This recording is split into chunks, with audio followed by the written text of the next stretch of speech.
Well, I too would like to thank Amy and ODPRO for giving me the opportunity to speak with you about something that I'm very passionate about, and that's about the school business. More importantly, I'm going to talk to you about the school board, the importance that the school board plays, some of the qualifications. Very fortunate to have a very good Board of Education to work with, and well, that's pretty critical. We have a lot of people that we're trying to serve. We have around 2,100 students, K through 12. We have around 320 employees. So we have a lot of folks, and that doesn't include our parents and our extended family and all of those people. I don't know if you know this or not, but there may be once or twice that we're not able to make all those people happy. Just once or twice. Just once or twice. But I'm very fortunate to be, this is my second year here in Odessa, and I'm very fortunate to be in a place that I consider home.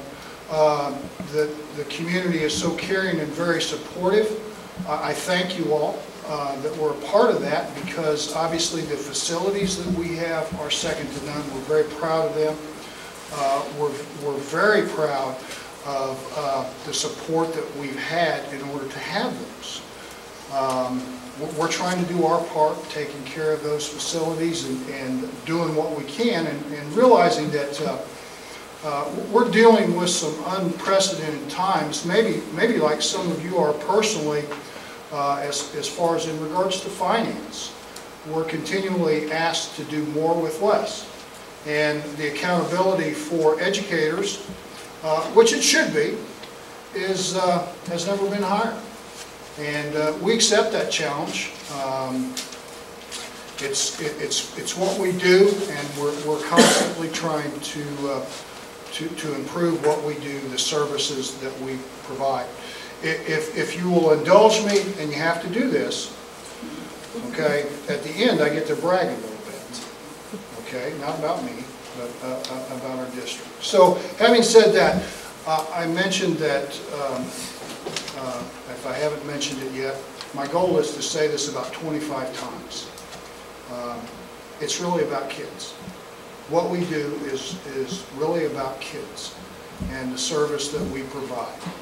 And that's what we're in this profession for. That's what we're doing. That's what we're. That's where the rubber meets the road. Is what happens with kids, and we care about kids genuinely. We want the very best for your children as well as our own that are going through or have gone through the system. You have a very good school. I'm not just saying that. I'm going to prove it to you. So, having said kind of the beginning, and I don't have, Justin, I don't have 5 or 6 boards to talk about. I don't know how you do it. I try and keep up with one, and very fortunate, as I said, to have a very good board. This is a statement that we preview before every board meeting, and the purpose for this. Is really not trivial. The purpose for this is for us to really kind of understand what our purpose is. And before every board meeting, this is the statement that we all read. We think it's important. It is our district mission statement, and it's something that we think is very important. Now, hopefully the technology will work. Look at that. Look at that. How about that? I just wanted to kind of give you an overview, kind of give you the nuts and bolts as far as running for the board, maybe more than you care to know. But certainly, to start off with, be a resident taxpayer, be in the district 1 year, or a state 1 year prior to, 24 years of age.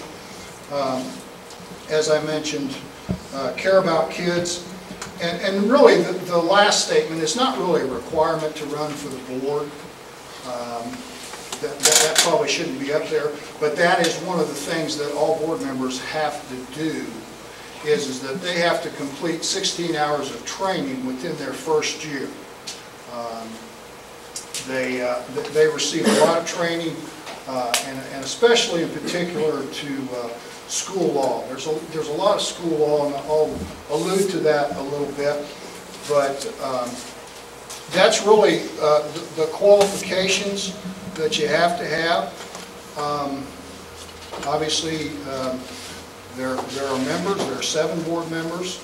I don't know if you know this or not, but they are not paid. It's free. And state law, there's not term limits for board members. The election, the opening, and I didn't bring that information, but if you'll kind of watch the paper or call the office, the filing will start, I believe, in December, and there's a period where you can, all that information will be posted, but the election is the first Tuesday in April. Here's really what the board does.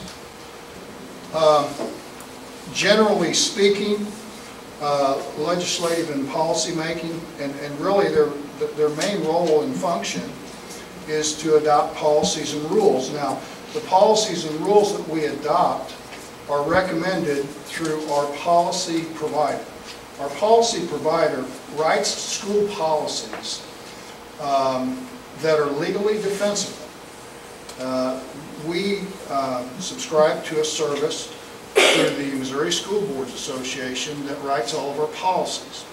And every year, depending upon what laws, you've heard, maybe you've heard about Senate Bill 54, Amy Hester law. Okay, well, we'll get a policy that'll describe, that'll talk about the Amy Hester law that's may or may not, depends on what happens at the special session, but nonetheless, we will get a policy on that. We get a packet of these things, and I promise you, I read every one of them. I read every single one of them, and sometimes I have to call our legal counsel to understand what they mean.